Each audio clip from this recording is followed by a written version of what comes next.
What's up, y'all? It's your boy, Coach G, and I'm so excited to have you on my new podcast, Unmasked. Unmasked was really born in the pandemic while we had physical masks on.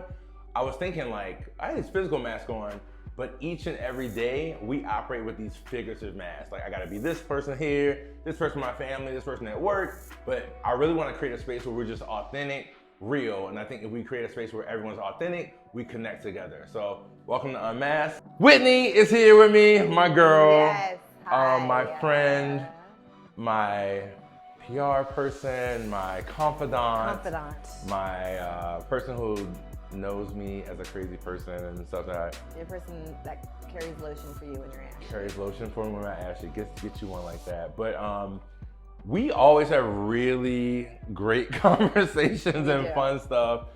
Intriguing. I think a lot of times we don't always think the same about stuff. Right. So I'm excited to have you here with me and ongoing, and we'll talk. And so I just want to kick it out. This thing was born in the pandemic. How are you? Are you different now in the post-pandemic? Are we officially post-pandemic? I think so. Yeah. I think now it counts. Pre-pandemic, during pandemic, post-pandemic, how are you? What have you unmasked? What have you revealed or about yourself or whatever? Yeah. Well, thanks for asking me to be a part of this, Gerard. I appreciate it. Okay, you know what? I was actually just talking about this this week, that one of the biggest things that I noticed is I'm so less interested in empty conversations. Yeah. Just the idea of gathering and talking about the same subjects. I spent a lot of time by myself in the pandemic. I was outside. I know. I was breaking all the rules. You were. I was very much by the book. And you was wiping groceries. I was. I was going to a different part of town to go to the grocery store because the rates are high. The rate was high. I was not going anywhere in that neighborhood. So I would spend a lot of time by myself. And so when it was time to get back into conversation with folks, the first time you were doing social gatherings, and then I heard people having the same conversations we had in 2019, I was like, oh no. So I got much more judicial about my time and who I was spending time with and the level of conversation. Because if it didn't feel like it was growing, then it just felt stale to me. Yeah. Have you lost friends or connection from certain people because of that? Yeah.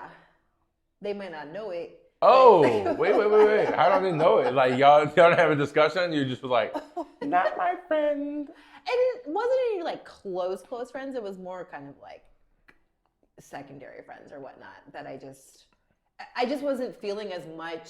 I wasn't getting as much being next to them, but listening to their conversation. So I'm much more likely to say no to an invite today than I was a couple of years ago. We just were talking about that because weren't we talking about I had to go to something damn it, why did I say yes to this? Right.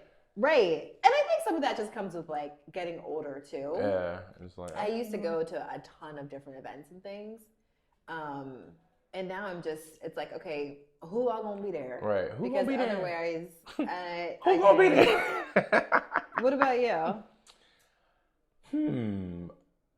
I think pre-pandemic, I don't know how to articulate it, but I definitely feel like I'm a different person. I don't know if it's the pandemic or I'm just older. It feels like that time lapse, right? 3 years disappeared and you're just oh, and now we're back. But actually you were growing and changing and stuff. Yeah. I did a lot of self-work during the pandemic. And then the pandemic also was a very emotionally charged time for me. Yeah. And kind of like you, I don't have a lot of time for bullshit. Yeah. I think. Yeah. I'm, I hang out with some of my friends and some of that type of stuff. But I think intentionally post-pandemic, I'm way more intentional about actually spending more time with friends that I want to, more time with my family. Okay. Because I think pre-pandemic, I was very work focused. Yeah. And if it wasn't about work, if you wanted to see me, you probably had to do something with work.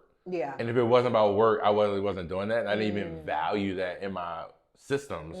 So which might be also very DC and whatever, but also during the pandemic, brought on help. So went in a partnership, that type of stuff. Also was just dealing with a lot of stuff where I just got tired, had to kind of stop and take a pause. Yeah. So I think it allowed us to kind of do that. I started reading or audio book listening. I mean, that counts. Yeah, reading with my ears. I can count on very many hands how many things I sent you over to read before and you never read them. So I'm really glad. Yeah. So I'm glad to hear that you're actually reading now. Okay, good. Yeah, I'm a reader. Okay. Yeah, I think. Do you think you're a better version of yourself post-pandemic than pre? Because of that? Yes. Yeah. Yeah, because I think if you're moving with more intention, then it's, your time is better spent than it was before. And even if it's more quiet time, I think that that's more valuable too.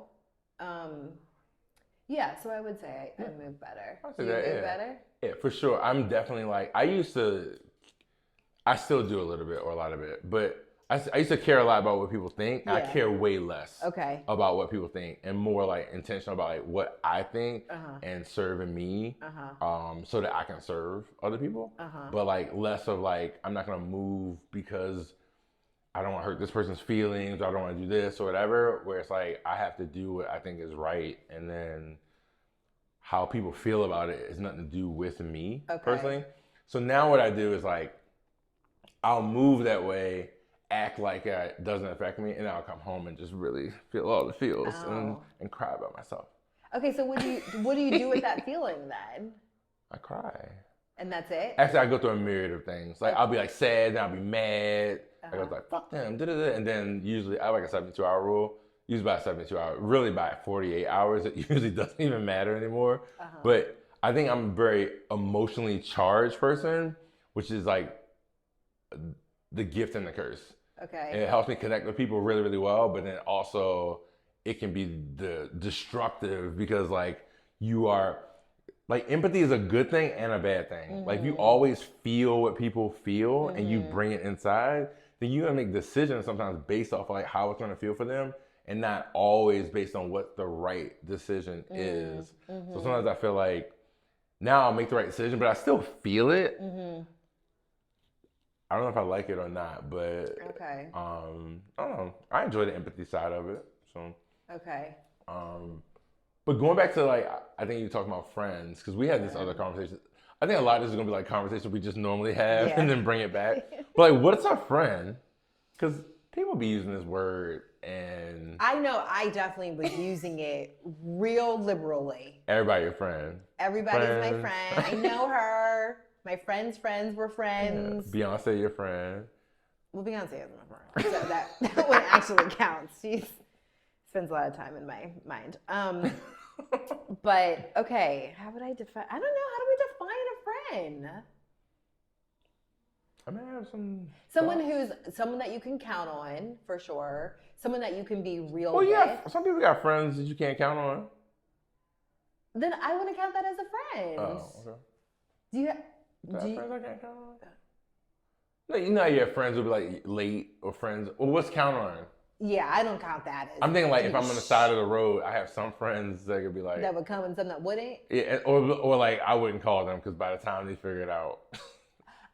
Okay, well, to me, that's friends with different strengths. Right? So like if they were like, no, I can't help you, then you're not a friend. But if they're like, okay, let me figure this out and it's going to take a while. Like, I just think that's a friend with a different strength. Right.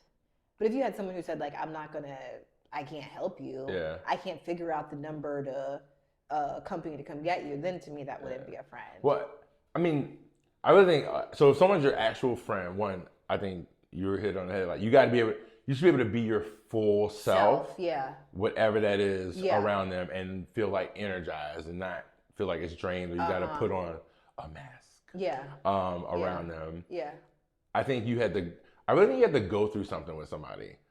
Because I feel like if your friendship hasn't been tested, then how do you know you're actually friends? Maybe I just have like things in common, but like, I almost feel like if you haven't seen the person cry or like go through some real shit, like, what was that thing that was going around before where like you text the person?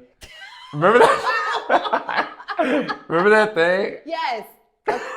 Okay. What was it? So I came across it and it was like, tell a friend that they might get a call from a police officer in the next hour.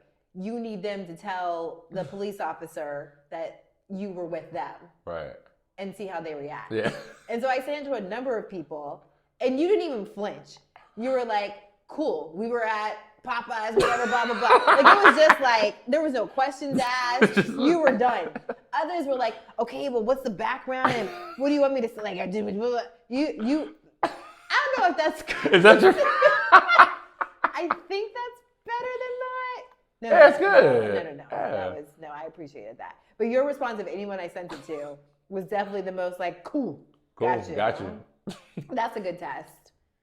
I want to bring that back. I hope my friends don't see this because I want to bring this back. That was a good one. Yeah.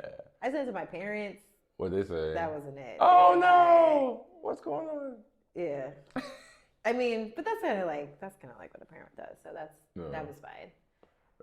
I find a lot of people think they're my friends. Oh yeah.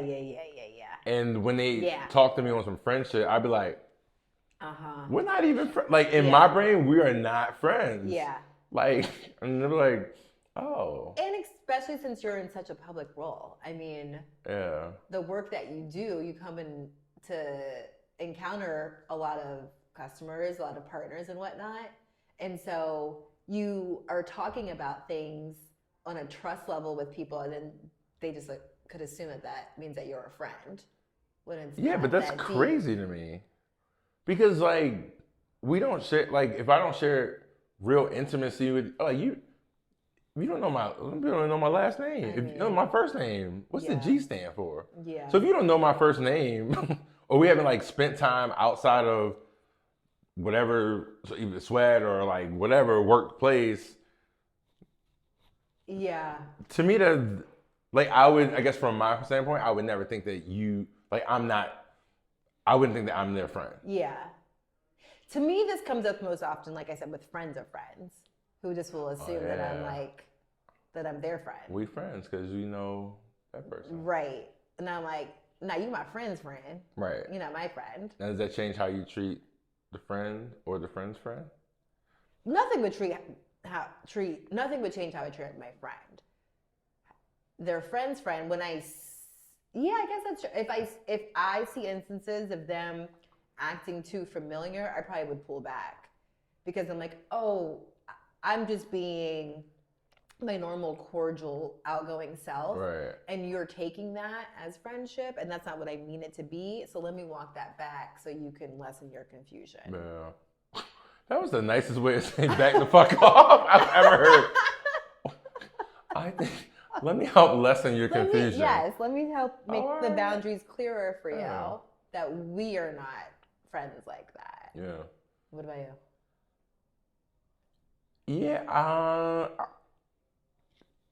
if we're not friends, it's really hard for me. Like, you just won't know anything about me, and maybe they'll think, because I do share a lot. Yeah. And I share a lot publicly, so they think they know, but like, I guess I don't know. I just be like, you don't really know me. But what happens? Okay, what happens when somebody is positioning themselves to seem like they're your friend? Like, what have you done in that instance? Did it make you uncomfortable? I'm definitely uncomfortable. Yeah. I think I'm nice to people, but I'm definitely uncomfortable because like the expectations are different, right? And I'm just like, or people like expect. I think it usually comes up when people expect things from me, like I'm their friend, and then in my brain I'm like, we're not even friends. And sometimes I'll just say that, and it can really be hurtful for people. And like what I do offer, said to somebody, we're not even friends. Wait, did you say it on text or? No, in I person? said their face. And what is that? Not like in a mean way. I didn't think. Just like, we're not even friends. Like, why would you expect me to do that to you? And you were like coy about like, did you touch? Like, what? I don't know. How do you like lessen that? What did they say? Sometimes people are hurt. And like, we'll show it in that moment. Yeah, but I think what I've learned as I've aged is to say, now if you would like to build a friendship with me, then this is what we could. But do you mean that? I don't mean that. That's a lie, huh? That might be even worse. That's probably worse. It sounds like. Well, I mean, so I don't know. Like, so right now, I'm trying to increase my network. Okay. I need. I told my friends, my friends didn't like this. I said I need new friends in 2024. Okay. But what I meant is like additional, Oh. Okay. like new to me, and they were like, "Damn, you So need some why? new friends." Why do you want new friends or additional friends? I feel. I feel like you grow off of newness. Okay. There's great things of the stability of the friends that you have, right? There's great things in that. But like you do learn from new people and I get energy with new people. Yeah. So sure. like I want some of that new energy. I want to learn something. I want to be in different spaces. Sometimes when you have your same friends, it's like reconnecting. It feels like home and you feel real safe. Yeah. But being in new networks, I think it does like pull things out of you. So I'm trying to put myself in new spaces to meet new people. Why do you and feel be like you open to needed it. to announce this to your current friends? Why couldn't you I just don't do know. it? Why do you have to tell them? I don't know. It just felt like, Oh, like you're making a declaration for the year. yeah, I'm finding new friends this year. Like if I say it, then it's gonna happen. Yeah, it's gotta be talking into fruition. Yeah, that would be fruition. Yeah. Okay, so what measures have you taken, or do you plan to take? I went to like a happy hour yesterday. Okay. Um, And you were how? Okay, so was it that you wouldn't have gone to the happy hour before, and now you I probably did? wouldn't. I wouldn't even shown up. Okay. So I'm trying to be take more effort to like put myself in spaces where I meet new people, and not just new people, like strategic new people. Is that Okay. right? I guess it's just networking, but like Yeah. I want people like gonna. Case in point, so I have a nutrition coach. Okay. And she's always talking about me. All my social interactions involve drinking. Right. Okay. So like if I go out, it's drinking, whatever. So now in my brain, I need some non-drinking activity friends. Okay. So like I was thinking about like looking for like hiking groups or something like that, because like my friends that I have, we do these certain things, and I love that. Yeah. But if I'm gonna grow, I gotta go out and try to find some friends to go hike on Sundays instead of go to U Street. Now, and how about this? Maybe I'll hike and come back to U Street, but at least then I hiked. Right. Okay. Do you think you might have friends that you typically your social gatherings involve drinking? Okay. So if you then took them to go hiking or snowboard, whatever. Do you think you might have new things revealed about them that could help you grow? Or you think you are like, we good. I know all the things already. I've used you not used you up, but like I've maximized knowing you. I don't know. Because we're outside, we're gonna learn some stuff? Like about hiking? Or? Like if you're in a different space, if you're in a different I actually think the answer is no, but I wouldn't see the I think my friends, I don't know, like we went hiking or whatever, and that'd be cool. But I don't know. That's a good question. I don't think so. I think if I was out with new hiking friends, I would like learn stuff about hiking and all this other stuff. And it's just, like, I don't know, there's like new energy there. Okay. But I have hiked with my friends, my current friend group, whatever, and that was kind of a cool new experience. Okay. But it didn't reveal anything new about them. It was just different. Reveal. Yeah. Okay. And maybe we're just like in our routines. I mean, yeah, maybe that's it. Maybe my routine is like, oh, we hang out, we drink, we do this type of stuff. So okay. How about you? Are you looking for? Do you need new friends in 24? I wasn't necessarily framing it that way, but like I was saying before about how things I felt like things were kind of stale in conversations.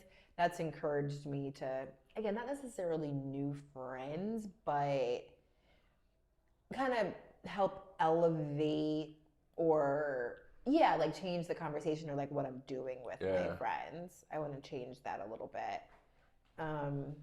Well, the crazy thing is that when we think about change, we think it makes it like, because we're dancing around like, we don't want to feel bad because it's not that you hate, like you moving forward does not mean you hate what was bad. Right. Like it's not like beef with the old. It's just like I'm always chasing a new experience, a new thing, right? Yeah. And maybe sometimes your old friends or whatever will be with it, but like when I don't know. I'm always impressed. Like one of my friends one of my like solid good friends. I'm like my friends back here, and then my new friends are in the ether. Has so many different friends from so many different walks of life that he's always like doing like cool, crazy shit. Like, oh, I was over here with this person doing this. I was over here doing that There's this a big day. range. Yeah, it's like, I'm like, damn, how do you do all this crazy stuff? It's like, oh yeah, these friends ski, and these friends go over here to the beach, and these friends we went volunteering, and these friends did this, and these friends we were at a comedy show, and this. And I was like, oh, and they all kind of like different circles, so it's not just walking in there. And so that's what you'd like. That's what you would like to get to? I think so. I'm gonna try that. Okay. All right. Yeah. What about if you have friends that want to connect with you in a way that like you don't necessarily want to connect? And I'll go first because my example is like super basic. I have a number of friends that really like talking on the phone, and I do not like talking on the phone. Like I don't want to say. I never knew that about you. Yeah, I don't. No. You'll call and talk. I call. To me. I know. I don't like it. I don't like talking on the phone. I would rather text. Oh. Or have another form. My thumb gets hurting. Yeah. I do like voice notes. I hate voice notes. You hate voice notes? I hate voice notes. That's the best thing that happened in 2024. It's like an assignment of like a mini podcast I have to listen to. Yeah. I don't listen to mini podcasts. Or I'll get to it when I get to it. But sometimes people will leave notes about something urgent, and I'm like, girl, that was middle of the day Sunday. I'm not listening to your voice note. Yeah. I'll get to that on business hours because it seems like a business thing. So I've had to kind of adapt to some of my friends that like talking on the phone because I know that if I want to connect with them, that's how it'll have to be done. So that's been a give and take for me. But it's not what I want to do. So that's what I meant by if you have friends. So you were talking about hiking. That's a bit different of it. But if there's ways that people want to connect and it's not what you really want to do, are you willing to do it because your friend asked you? Yeah. Yeah, I just think the tough thing about that is, especially all right, it's still the new year, right? Everyone has these new resolutions or just you're in a new space. So you're trying to be despite what everybody said, every year we're trying to evolve. Everyone, if you're not growing, you're dying. Yeah. Right? So sometimes I think the issue is you think that your old friends are gonna, though they're supportive, they might not be into all that stuff. Or if you're in a space with a bunch of people that are more experienced than you in that space, then you're gonna learn a lot more than two people who never hiked going to go hike. That might be great, but you're going to go with some real hikers. You're going to be like, oh shit, this is hiking, and this is how you do it, and this is how you get. Yeah. And then when you don't feel like it, maybe they can pull you up to it or whatever. So I don't know. So you need some pull you up friends. Me too. I don't want to be the most interesting person in the room. Are you saying you're the most interesting of all your friends?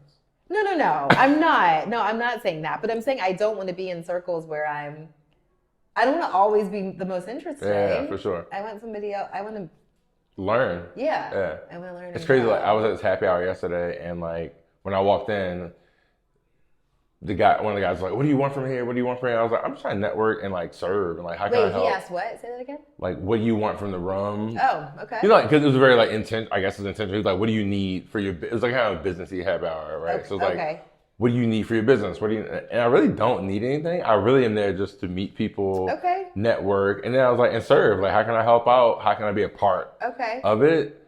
Versus pulling from there. Yeah. So I don't know. Maybe sometimes just showing up and what that. But with I know we talked about pre-pandemic and then now whatever. But also we're getting old. We're getting older. I have one hip. Yeah. What would you... That's our measure of getting older. You had a hip surgery, and now we're getting older. Yeah. Because whatever age I am, that's the age of all my friends are. What? Okay. What's different on how you operate now than even you're late 30s. Yes. You're a mature woman. Yeah. Than your 20-year-old you, or even. I don't want to say teens because teenagers, so but that question what would you tell your younger self or whatever versus you I feel coming on the cusp of 40 is that you oh this ride don't go forever. Yes,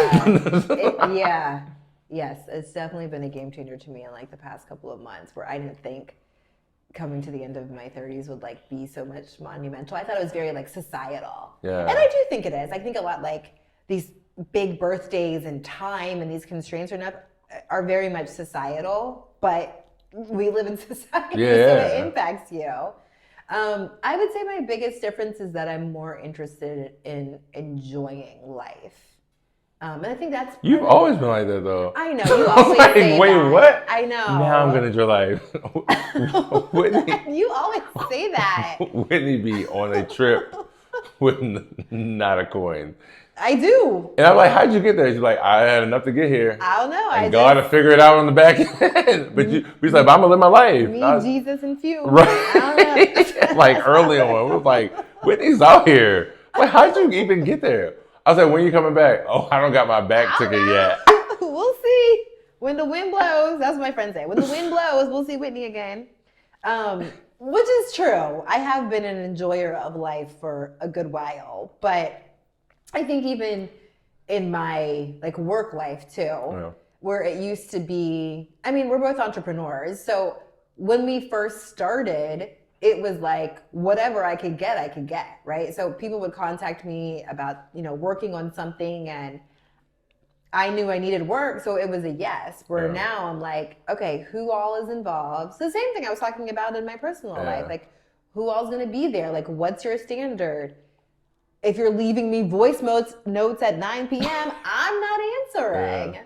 So just taking a look at like what I feel is going to be better fulfilling me, and then I also want to be doing things that are impacting society more. Like I'm much more global thinking than I used to be. I definitely used to be much more inward thinking. And I prayed for that because you were talking about empathy before. Yeah. My empathy whatever God gave me was pretty low. Was low? I didn't have a lot of... Really? Mm-mm. When I talk about friends calling me, what they weren't calling me about was like, oh, I'm blah, blah, blah. Because I would be like, okay. What do you want me to do about it? Right. Like I'm not someone that you're going to just like miserate with for the most part. But I see the value in that. So compared to my younger self, as you asked the question, now I want to be doing things that are more like community oriented. I'm more about all of us kind of like rising and what's going to be better for folks. Nice. Like that. It's funny because I always think of you as like community oriented and intentional. And I guess there were other projects. Maybe you talk more about the things that you care about more, and you were doing other projects that was like, all right, this is a check, or it's a good opportunity, but I don't love. Yeah. But the things you like light up about, and maybe that's what you share with me, is like, oh, I'm doing this thing, and it's going to affect these. Like you would say, I'm doing this thing, and I'm affecting these type of stuff. Yeah. So, what would you tell your younger self? I would say ask for help. Oh, that's good. I would say ask for damn help and stop trying to be Superman. Because, like, I damn near ran myself off the road trying to... Because, like, it goes back to, like, that hustle complex of, like, I was going to work so hard. We's going to get there. I'll work everybody. But, like, I've learned... Like, even I look at my business, like, I guess from brick and mortar 2017 to now 2024. So, coming into year... Is that 7? Damn, that's coming in year 7. Yeah. Did we do that math right? A lot of like the growth and trajectory is happening in the back end. Right. And that groundwork was great, but like from a lot of that's been like strategies that I've learned from people further along, or just bringing in help that's the right help. Yeah. Versus like trying to do everything by myself, and it's just slow and hustle, but it's like it's people out there with the knowledge, and people who are further past you always are down to help you. Yeah. People who are not where you are be like scratching at it and like and thinking about competition and stuff like that. But people were ready to help you out. So I would say ask for help and have the courage to ask for help, because it takes courage because it's humbling you. Yeah. Appreciate y'all coming to Unmasked. Asking you just to try to unmask something for yourself, challenge yourself to be the most authentic version of you. Peace out. Let's keep unmasking. Bow!